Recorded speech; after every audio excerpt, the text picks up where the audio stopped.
Hello friends, education in Gujarati ચેનલમાં આપનું સ્વાગત છે. આજે આપણે ધોરણ 11ના સબ્જેક્ટ આંકડાશાસ્ત્ર ભણીશું.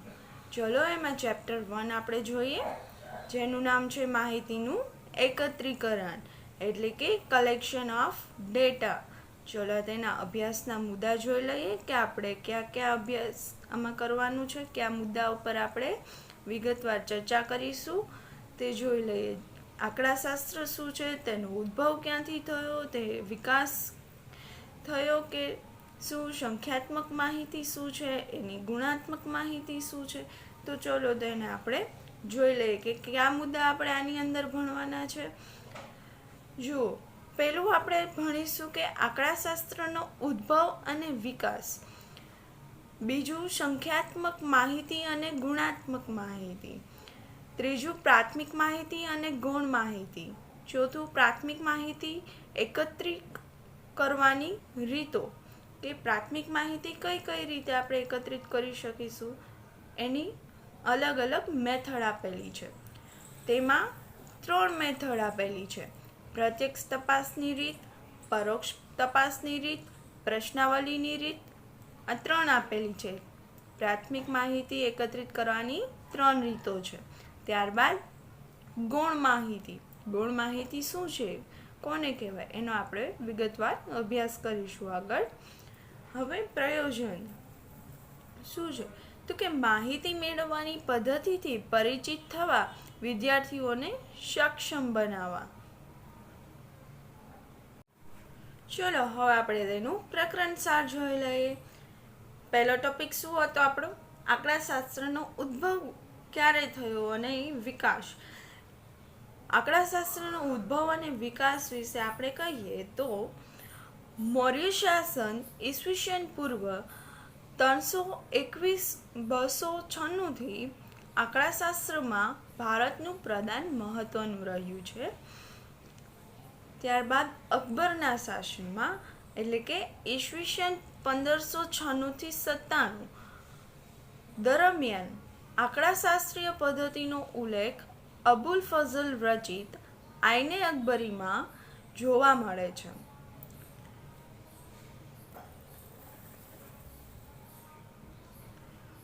અઢારમી સદી સુધી રાજ્યો માટે માહિતીને પદ્ધતિસર મેળવવા માટે આંકડાશાસ્ત્ર શબ્દનો ઉપયોગ સીમિત હતો. 1749માં માહિતીના પૃથ્થકરણ માટે સૌપ્રથમ ગોટફ્રીડ એકનવોલે જર્મન શબ્દ સ્ટેટિસ્ટિકનો ઉપયોગ કર્યો હતો. જુઓ, 18મી સદી સુધી રાજ્યો માટે માહિતીને પદ્ધતિસર મેળવવા માટે આંકડાશાસ્ત્ર શબ્દનો ઉપયોગ સીમિત હતો. ત્યારબાદ 1749માં માહિતીના પૃથ્થકરણ માટે સૌપ્રથમ ગોટફ્રીડ એકનવોલે જર્મન શબ્દ સ્ટેટિસ્ટિકનો ઉપયોગ કર્યો હતો. એટલે કે આંકડાશાસ્ત્ર માટે તેને શેનો ઉપયોગ કર્યો હતો? સ્ટેટિસ્ટિકનો ઉપયોગ કર્યો હતો. 17મી અને 18મી સદીમાં લાપ્લાસ ઈસવીસન 1749-1827 અને ગૌસે ઈસવીસન 1772 થી 1855 સંભાવનાના સિદ્ધાંતો રજૂ કરીને આધુનિક આંકડાશાસ્ત્રનો પાયો નાખ્યો. ત્યારબાદ 19મી સદીના અંતમાં અને 20મી સદીની શરૂઆતમાં કાર્લ પિયર્સન ગણિતશાસ્ત્રી જે છે, એમાં ગણિતીય આંકડાશાસ્ત્રની રચના કરી. કોને? Karl Pearson. 19મી સદીમાં અંતમાં અને 20મી સદીની શરૂઆતમાં કાર્લ પિયર્સન ગણિતીય આંકડાશાસ્ત્રની રચના કરી. ગાલ્ટોન અને ફિશરે ગણિતીય આંકડાશાસ્ત્રનો ઉપયોગ વિજ્ઞાન, ઉદ્યોગ અને રાજકારણમાં કર્યો હતો. 1910 અને 1920 દરમિયાન ગોસેટ અને ફિશરે આધુનિક આંકડાશાસ્ત્રનો ઉપયોગ સામાજિક વિજ્ઞાનો તેમજ વિવિધ ક્ષેત્રમાં કર્યો હતો. 1930 દરમિયાન પિયર્સન અને જેનેમાનનો આંકડાશાસ્ત્રના વિકાસમાં ફાળો મહત્વનો રહ્યો છે. ત્યારબાદ ઉત્તરોત્તર આંકડાશાસ્ત્રની આધુનિક પદ્ધતિઓનો વિકાસ થતો રહ્યો છે. તો આપણે આંકડાશાસ્ત્રનો ઉદ્ભવ જોયો. હવે ભારતમાં આંકડાશાસ્ત્રનો વિકાસ જોઈશું. તો ભારતમાં આંકડાશાસ્ત્રનો વિકાસ કઈ રીતે થયો? ભારતમાં આંકડાશાસ્ત્રના વિકાસમાં પ્રોફેસર પીસી મહાલનો વિષ્ણુ પ્રદાન મહત્વનું છે. તેમને ભારતીય આંકડાશાસ્ત્રીય સંસ્થા એટલે કે ઇન્ડિયન સ્ટેટિસ્ટિકલ ઇન્સ્ટિટ્યૂટ ISIની સ્થાપના 1931માં કોલકાતા ખાતે કરી. 1941માં કોલકાતા યુનિવર્સિટીમાં સૌપ્રથમ અનુસ્નાતક કક્ષાએ આંકડાશાસ્ત્ર વિષય શીખવવાની શરૂઆત કરી હતી. 1941માં સૌપ્રથમ ક્યાં? 1941માં કોલકાતા યુનિવર્સિટીમાં સૌપ્રથમ અનુસ્નાતક કક્ષાએ આંકડાશાસ્ત્ર વિષય શીખવવાની શરૂઆત કરી હતી. ત્યારબાદ 1950માં મહાલનોબિસે રાષ્ટ્રીય નિદર્શ તપાસ એટલે કે નેશનલ સેમ્પલ સર્વે NSS નામની સંસ્થા શરૂ કરી. ભારતમાં માહિતી એકત્રીકરણનું કામ હાથ ધર્યું હતું. હાલમાં આ સંસ્થા રાષ્ટ્રીય નિદર્શ તપાસ સંગઠન એટલે કે નેશનલ સેમ્પલ સર્વે ઓર્ગેનાઇઝેશન NSSO તરીકે ઓળખાય છે. ભારતીય ખેતી વિષયક આંકડાશાસ્ત્ર સંશોધન Indian agriculture statistic research institute IASRI નો પણ ભારતમાં આંકડાશાસ્ત્રના વિકાસમાં મહત્વનો ફાળો છે. આંકડાશાસ્ત્રની જુદી જુદી અનેક વ્યાખ્યાઓમાં કોક્સટન અને કાઉડને આપેલ વ્યાખ્યા આ મુજબ છે. કોક્સટન અને કાઉડને વ્યાખ્યા આપેલી છે કે આંકડાશાસ્ત્ર એવું વિજ્ઞાન છે જે આંકડાકીય માહિતીનું એકત્રીકરણ, પૃથ્થકરણ અને અર્થઘટન કરે છે. કઈ વ્યાખ્યા આપી છે? આંકડાશાસ્ત્રની જુદી જુદી અનેક વ્યાખ્યા છે. એમાંના કોક્સટન અને કાઉડને એક વ્યાખ્યા આપેલી છે. આંકડાશાસ્ત્ર એવું વિજ્ઞાન છે કે જે આંકડાકીય માહિતીનું એકત્રીકરણ, પૃથ્થકરણ અને અર્થઘટન કરે છે. હાલના સમયમાં આંકડાશાસ્ત્ર વિષયનો ઉપયોગ સંખ્યાત્મક માહિતી પૂરતો સીમિત ન રહેતા ગુણાત્મક માહિતી માટે પણ વપરાય છે. આંકડાશાસ્ત્ર વૈજ્ઞાનિક પદ્ધતિનો જ એક ભાગ છે. તેની એક મહત્વની શાખા કાર્યાત્મક સંશોધન ઓપરેશન રિસર્ચ એટલે કે OR છે, જેનો ઉપયોગ બીજા વિશ્વયુદ્ધ દરમિયાન મિલિટરી પ્રોજેક્ટમાં થયો હતો. ORનો ઉપયોગ ઉદ્યોગમાં તેમજ સરકાર માટે મહત્વનો રહ્યો છે. ચલો હવે આપણે તેનો વિકાસ કઈ રીતે થયો એ આપણે જોયું. એનો ઉદ્ભવ જોયો, વિકાસ જોયો આંકડાશાસ્ત્રનો. હવે આપણે સંખ્યાત્મક માહિતી અને ગુણાત્મક માહિતી જોશું.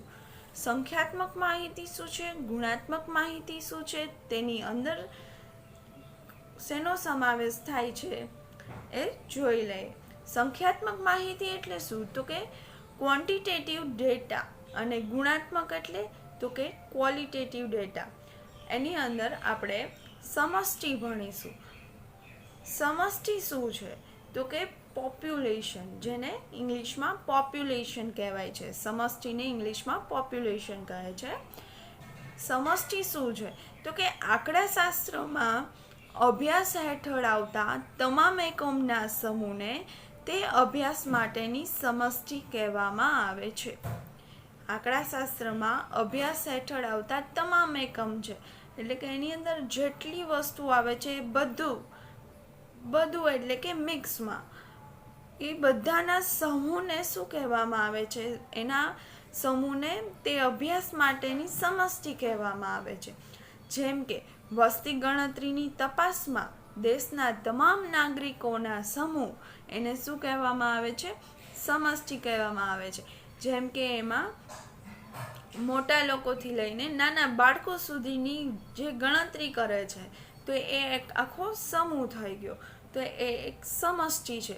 એટલે કે વસ્તી ગણતરીની તપાસમાં દેશના તમામ નાગરિકોના સમૂહને શું કહે છે? સમષ્ટિ કહે છે. ત્યારબાદ આપણે જોશું સમષ્ટિનું કદ. સમષ્ટિનું કદ એટલે શું? એ શું છે? તો કે પોપ્યુલેશન સાઇઝ. પોપ્યુલેશન સાઇઝ શું છે? તો કે સમષ્ટિના એકમોની કુલ સંખ્યાને સમષ્ટિનું કદ કહેવામાં આવે છે. તેને સંકેત n વડે દર્શાવવામાં આવે છે. સમષ્ટિના એકમની કુલ સંખ્યા એટલે કે જેટલું આપેલું છે બધી જ સંખ્યા, કુલ સંખ્યાને સમષ્ટિનું શું કહેવામાં આવે છે? કદ કહેવામાં આવે છે. અને તેને સંકેત શું છે? એને દર્શાવવામાં આવે છે n વડે. ત્યારબાદ શાંત સમષ્ટિ. શાંત સમષ્ટિ કોને કહેવાય? તો કે જો સમષ્ટિના કુલ એકમની સંખ્યા n ગણી શકાય તેવી હોય, બરોબર, n છે એટલે કે કુલ સંખ્યા, અને એ ગણી શકાય તેવી હોય તો તે સમષ્ટિને શાંત સમષ્ટિ કહેવામાં આવે છે. જેમ કે કોઈ શાળામાં 1200 વિદ્યાર્થીઓ ભણતા હોય તો આ સમષ્ટિ શાંત સમષ્ટિ છે, જ્યાં n બરાબર 1200 થશે. એટલે કે જે સંખ્યાને આપણે ગણી શકાય છે એ સંખ્યાને આપણે શાંત સમષ્ટિ કહીશું. ત્યારબાદ આપણે જોશું નિદર્શ. નિદર્શ શું છે? નિદર્શ એટલે કે કોઈ સેમ્પલ. નિદર્શ એટલે સેમ્પલ. તો સેમ્પલ કોને કહેવાય? તો કે સમષ્ટિમાંથી કોઈ ચોક્કસ પદ્ધતિ દ્વારા યાદચ્છિક રીતે પસંદ કરેલા એકમના સમૂહને નિદર્શ કહેવામાં આવે છે. જુઓ, તમને પૂછે કે નિદર્શ કોને કહેવાય, તો આપને સમષ્ટિ સમજાઈ ગયું કે કોઈ સમૂહ છે, એ સમૂહને આપણે સમષ્ટિ કહી છીએ. જેમ કે આપણે એક્ઝામ્પલ લીધું હતું કે નાગરિકનો સમૂહ, તો નાગરિકની અંદર બધું આવી જાય, બરાબર, મોટાથી લઈને બાળક સુધીના બધા જ આવી જાય નાગરિકની અંદર.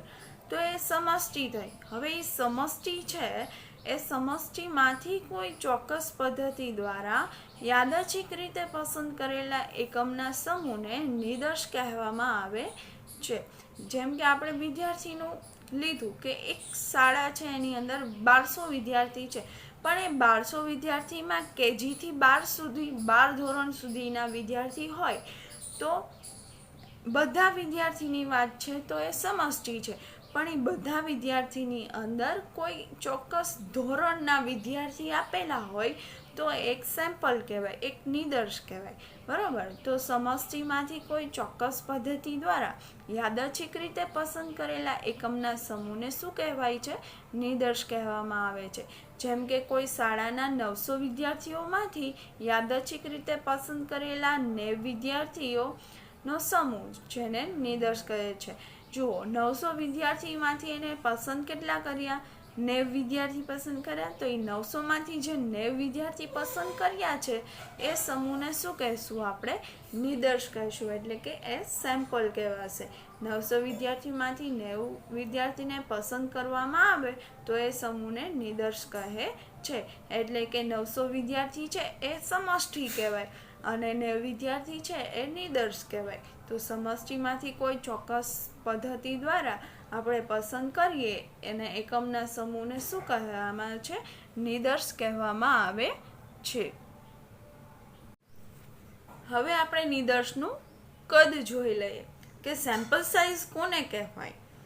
તો કે નિદર્શના એકમની કુલ સંખ્યાને નિદર્શનું કદ કહે છે. જેમ સમષ્ટિમાં હતું કે સમષ્ટિના એકમના કુલ સંખ્યાને સમષ્ટિ કહે છે, એમ નિદર્શના એકમની કુલ સંખ્યાને નિદર્શનું કદ કહે છે. તેને સંકેત સ્મોલ n વડે દર્શાવે છે. જુઓ, સમષ્ટિનું જે કદ હતું એને કેપિટલ N વડે આપણે દર્શાવતા હતા, અને અહીંયા આપણે કેના વડે દર્શાવવાનું છે? સ્મોલ n વડે દર્શાવવામાં આવે છે. જેમ કે કોઈ કારખાનાના 300 કારીગરમાંથી કોઈ આંકડાશાસ્ત્રીય પદ્ધતિ વડે 30 કારીગર પસંદ કરીએ તો નિદર્શનું કદ n એટલે કે સ્મોલ n બરાબર 30 થશે. 300 છે એ કેપિટલ n થશે અને એ સમષ્ટિ થશે. તો એ 300 કારીગરમાંથી આપણે કોઈ 30 કારીગર પસંદ કરી છે, તો એ 30 કારીગર જે પસંદ કરેલા છે એના માટે આપણે સ્મોલ n કહીશું. સ્મોલ n એટલે કે નિદર્શનું કદ અને કેપિટલ n માટે 300 જે સમષ્ટિનું કદ છે. તો ચલો હવે આપણે ચલ લક્ષણ વિશે જોઈ લઈએ. ચલ લક્ષણ કોને કહેવાય? તો કે વેરિયેબલ કેરેક્ટરિસ્ટિક્સ.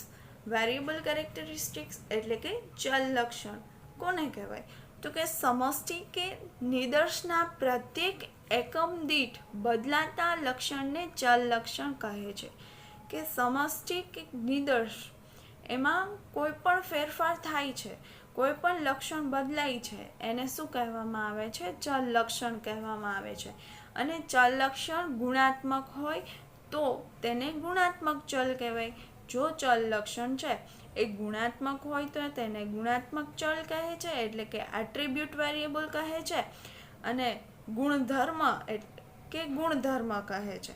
ગુણધર્મ એટલે કે એટ્રીબ્યુટ કહે છે, અથવા તો ગુણાત્મક ચલ કહે અથવા તો ગુણધર્મ કહે, એટલે કે એટ્રીબ્યુટ વેરિયેબલ કહે અથવા તો ગુણધર્મ એટલે કે એટ્રીબ્યુટ કહે છે. અને ચલ લક્ષણનું માપ એક સંખ્યા હોય, બરાબર. જો ગુણાત્મક હોય તો ગુણાત્મક ચલ કહેવાય, અને જો એનું માપ જે છે એ કોઈ સંખ્યામાં આપેલું હોય તો એને શું કહેવામાં આવે છે? સંખ્યાત્મક ચલ એટલે કે ન્યુમેરિકલ વેરિયેબલ કહે છે. ક્લિયર? એટલે કે ચલ લક્ષણ કોને કહેવાય? જો ગુણાત્મક ફેરફાર થાય તો ગુણાત્મક ચલ કહેવાય, અને જો સંખ્યાત્મક ફેરફાર થાય તો સંખ્યાત્મક ચલ કહેવાય. ગુણાત્મક ચલ એટલે કે એટ્રીબ્યુટ વેરિયેબલ અને સંખ્યાત્મક ચલ એટલે કે ન્યુમેરિકલ વેરિયેબલ. હવે આપણે માહિતી વિશે જોશું. માહિતી કોને કહેવાય? માહિતી એટલે કે ડેટા. સમષ્ટિ કે તેમાંથી પસંદ કરેલ નિદર્શના એકમ પર વ્યાખ્યાયિત ચલ લક્ષણની તપાસ દ્વારા મેળવાયેલા પરિણામોના સમૂહને માહિતી કહેવામાં આવે છે. જો માહિતી કોને કહેવાય? કે કોઈ સમૂહ છે, એ સમૂહ એટલે કે સમષ્ટિ. કોઈ સમૂહ છે એટલે કે શું? સમષ્ટિ. કે સમષ્ટિમાંથી પસંદ કરેલું છે, અને જે પસંદ કરેલું છે એટલે કે નિદર્શ. અને નિદર્શના એકમો પર વ્યાખ્યાયિત ચલ એટલે કે એની અંદર જે કંઈ પણ ફેરફાર થયા છે, ગુણાત્મક કે સંખ્યાત્મક ચલની કોઈ ફેરફાર થયા છે, એટલે કે ચલ લક્ષણની તપાસ દ્વારા મેળવાયેલા પરિણામોના, એટલે કે એના દ્વારા કોઈ ફેરફાર કરીને જે માહિતી આપણી પાસે આવી છે, એટલે કે જે પરિણામ આપણને મળ્યું છે, જે રિઝલ્ટ આપણી પાસે આવ્યું છે, એ મેળવાયેલા પરિણામોના સમૂહને શું કહેવામાં આવે છે? માહિતી કહેવામાં આવે છે. હવે આપણે જોશું ગુણાત્મક માહિતી. તો ગુણાત્મક માહિતી કોને કહેવાય? એટલે શું? તો કે ક્વોલિટેટિવ ડેટા. ગુણાત્મક માહિતી ક્વોલિટેટિવ ડેટા. ગુણાત્મક ચલ પરના અવલોકનના સમૂહને ગુણાત્મક માહિતી કહે છે. જેમ કે કારખાનામાં કામ કરતા કારીગરની જાતિ, શિક્ષણનું સ્તર, શાળાના વિદ્યાર્થીઓના વાલીઓની આર્થિક સ્થિતિ વગેરે ગુણધર્મને લગતી માહિતી ગુણાત્મક માહિતી છે. બરાબર. હવે આપણે જોશું સંખ્યાત્મક માહિતી કોને કહેવાય, એટલે બંને વચ્ચેનો ફેર તમને સમજાશે. એટલે કે ન્યુમેરિકલ ડેટા. તો સંખ્યાત્મક ચલ પરના અવલોકનોના સમૂહને સંખ્યાત્મક માહિતી કહે છે. જો સંખ્યાત્મક ચલ પરના અવલોકનના સમૂહને શું કહેવાય છે? સંખ્યાત્મક માહિતી કહે છે. જેમ કે માસિક આવક, વજન, ઊંચાઈ, લોહીનું દબાણ, ઉંમર વગેરે ચલ લક્ષણ પરની માહિતી સંખ્યાત્મક માહિતી છે, કે જેની માહિતી આપણને શેમાં મળશે? નંબરમાં મળશે. એને આપણે કહીશું સંખ્યાત્મક માહિતી. અને જેમાં આપણને ગુણ મળે એવી માહિતી, જેમાં ગુણધર્મ હોય, બરાબર, તો એ માહિતી ચોક્કસ ન હોય, એટલે કે જેમાં આપણને કોઈ સંખ્યા આપેલી ન હોય એવી માહિતી કેવી કહેવાશે? ગુણાત્મક માહિતી કહેવામાં આવે છે. પ્રાથમિક માહિતી અને ગૌણ માહિતી. આપણે ગુણાત્મક માહિતી અને સંખ્યાત્મક માહિતી જોઈ. હવે આપણે પ્રાથમિક માહિતી શું છે અને ગૌણ માહિતી શું છે એના વિશે પણ અભ્યાસ કરી લઈએ. પ્રાથમિક માહિતી એટલે શું? તો કે પ્રાઇમરી ડેટા. અને ગૌણ માહિતી શું છે? તો કે સેકન્ડરી ડેટા. એટલે કે primary data and secondary data વિશે આપણે અહીંયા ભણવાનું છે. પ્રાથમિક માહિતી એટલે કે પ્રાઇમરી ડેટા શું છે?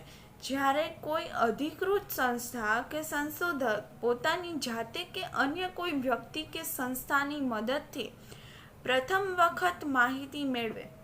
જુઓ, પ્રથમ વખત માહિતી મેળવે તો તે માહિતીને પ્રાથમિક માહિતી કહે છે. કોઈ સંસ્થા કે સંશોધક પોતાની જાતે જ પ્રથમ વખત માહિતી મેળવે તેને શું કહેવાય છે? એ માહિતીને પ્રાથમિક માહિતી કહે છે. જેમ કે NSSO દર 10 વર્ષે ભારતની વસ્તી ગણતરીની જે માહિતી મેળવે છે તે પ્રાથમિક માહિતી કહેવાય છે. ત્યારબાદ આપણે જોશું ગૌણ માહિતી એટલે કે સેકન્ડરી ડેટા. સેકન્ડરી ડેટા શું છે?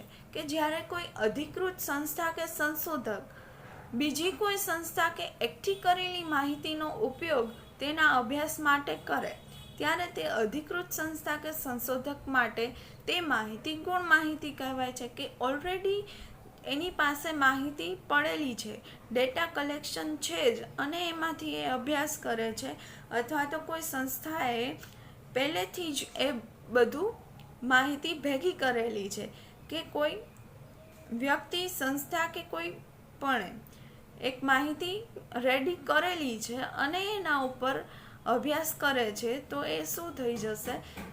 ગૌણ માહિતી થઈ જશે. બરાબર. પ્રાથમિક માહિતી કોને કહેવાય? તો કે કોઈ પણ સંસ્થા કે સંશોધક છે એ પોતાની જાતે જ કે અન્ય કોઈ વ્યક્તિ કે સંસ્થાની મદદથી પ્રથમ વખત જ માહિતી મેળવે તો એ પ્રાઇમરી ડેટા કહેવાય. પણ જો કોઈ અધિકૃત સંસ્થા કે સંશોધક બીજી કોઈ સંસ્થાએ એકઠી કરેલી છે માહિતી અને એનો ઉપયોગ તેના અભ્યાસ માટે કરે ત્યારે તે અધિકૃત સંસ્થા કે સંશોધક માટે તે માહિતી કેવી થઈ જશે? ગૌણ માહિતી. એટલે એને શું કહેવામાં આવશે? ગૌણ માહિતી કહેવામાં આવશે. જેમ કે વસ્તી ગણતરીમાં મેળવાયેલા માહિતીનો ઉપયોગ આયોજન આયોગ દેશની આર્થિક યોજના તૈયાર કરવા માટે કરે છે, તો આ આયોજન આયોગ માટે તે માહિતી ગૌણ માહિતી બની જાય છે. હવે આપણે જોશું પ્રાથમિક માહિતી એકત્રિત કરવાની રીત. એના આપણે મેથડ જોવાની છે. તો ચલો જોઈએ કે પ્રાથમિક માહિતી એકત્રિત કરવાની રીતો કેટલી છે, કઈ કઈ છે એ આપણે હાઇલાઇટમાં જોયું. હવે આપણે એના વિશે વિગતવાર અભ્યાસ કરીશું. ચલો, method of collecting primary data. Method of collecting primary data શું છે? એમાં 3 રીતો છે. પ્રત્યક્ષ તપાસની રીત. પ્રત્યક્ષ તપાસની રીત એટલે શું? તો કે method of direct inquiry. Direct inquiry શું છે? સંશોધક જાતે અથવા તો તેને નિમેલ આગણક તપાસના સ્થળની રૂબરૂ મુલાકાત લઈ માહિતી મેળવે છે. સંશોધક જાતે અથવા તેને નિમેલ આગણક તપાસના સ્થળની રૂબરૂ મુલાકાત લઈ માહિતી મેળવે છે. પ્રત્યક્ષ તપાસની રીત. ચલો હવે આપણે પરોક્ષ તપાસની રીત. પ્રત્યક્ષ રીત જોઈએ, હવે પરોક્ષ તપાસ કઈ રીતે? Method of indirect inquiry. સંશોધક કે આગણકને બદલે ત્રાહિત વ્યક્તિ કે સાક્ષી એટલે કે થર્ડ પાર્ટી જે હોય, બરાબર, કોઈ ત્રીજી વ્યક્તિની મદદથી જરૂરી માહિતી મેળવવામાં આવે છે. સંશોધક કે આગણકને બદલે ત્રાહિત વ્યક્તિ કે સાક્ષી એટલે કે થર્ડ પાર્ટી ઓર વિટનેસની મદદથી જરૂરી માહિતી મેળવવામાં આવે છે તેને પરોક્ષ તપાસ કહે છે. ત્યારબાદ આપણે ત્રીજી મેથડ જોઈએ, પ્રશ્નાવલીની રીત. પ્રશ્નાવલીની રીત શું છે? તો કે મેથડ ઓફ ક્વેશ્ચનરી. મેથડ ઓફ ક્વેશ્ચનરી શું છે? અભ્યાસના હેતુને અનુરૂપ પ્રશ્નોની એક યાદી બનાવી જે તે પ્રશ્નની સામે તેનો જવાબ લખવા માટેની જગ્યા રાખી પ્રશ્નાવલી તૈયાર કરી માહિતી મેળવવામાં આવે છે. પ્રશ્નાવલી દ્વારા માહિતી મેળવવાની બે રીત છે. પહેલી કઈ છે? તો કે આગણકો દ્વારા અને બીજું ટપાલ દ્વારા. બે રીત છે. પ્રશ્નાવલીની પણ બે રીત છે, આગણકો દ્વારા અને બીજી છે ટપાલ દ્વારા. હવે ચલો આપણે ગૌણ માહિતી જોઈ લઈએ. આપણે પ્રાથમિક માહિતી એકત્રિત કરવાની રીત જોઈએ. હવે ગૌણ માહિતી શું છે એની અંદરની વિગતવાર ચર્ચા કરીએ. ગૌણ માહિતી એટલે શું? તો કે એક સેકન્ડરી ડેટા. ગૌણ માહિતી શું છે એ આપણે જોયું, કોને કહેવાય એ તમને ખબર છે. હવે તો એ શું છે? ગૌણ માહિતીના પ્રાપ્તિ સ્થાનો ક્યાં છે, એટલે કે સોર્સ ઓફ સેકન્ડરી ડેટા. તો કે સરકારી પ્રકાશનો, અર્ધ સરકારી પ્રકાશન, આંતરરાષ્ટ્રીય સંસ્થાના પ્રકાશનો, સંશોધક સંસ્થાના અહેવાલ, સ્થાનિક સ્વરાજ્યની સંસ્થાઓ અને સ્વાયત્ત શિક્ષણ સંસ્થાના અહેવાલો. છઠ્ઠું, વ્યાપારી અને વ્યાવસાયિક સંસ્થાના પ્રકાશનો. સાતમું, સામાયિક અને વર્તમાનપત્રોના તથા આઠમું, બિન પ્રકાશિત માહિતી. હવે આ બધા જે છે એના પ્રાપ્તિ સ્થાનો છે.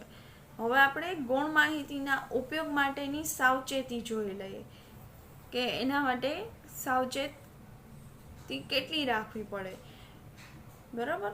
તો precautions for using secondary data. ગૌણ માહિતીનો ઉપયોગ કરતા પહેલાં સાવચેતીઓ રાખવી જરૂરી છે. પહેલું છે માહિતી મેળવનાર અને માહિતીનું પ્રાપ્તિ સ્થાન ધ્યાનમાં લેવું. બીજું, મેળવાયેલા માહિતીનો હેતુ ચકાસવો. ત્રીજું, માહિતીનો સમયગાળો. ચોથું, માહિતીનું કાર્યક્ષેત્ર, વિસ્તાર અને માહિતીના પદોની વ્યાખ્યા. પાંચમું, માહિતી અગણિત છે કે કેમ, તથા છઠ્ઠું, માહિતી મેળવવાની પદ્ધતિ. આ બધી બાબતોને ધ્યાનમાં લેવામાં આવે છે અને સાવચેતી રાખવી જરૂરી છે.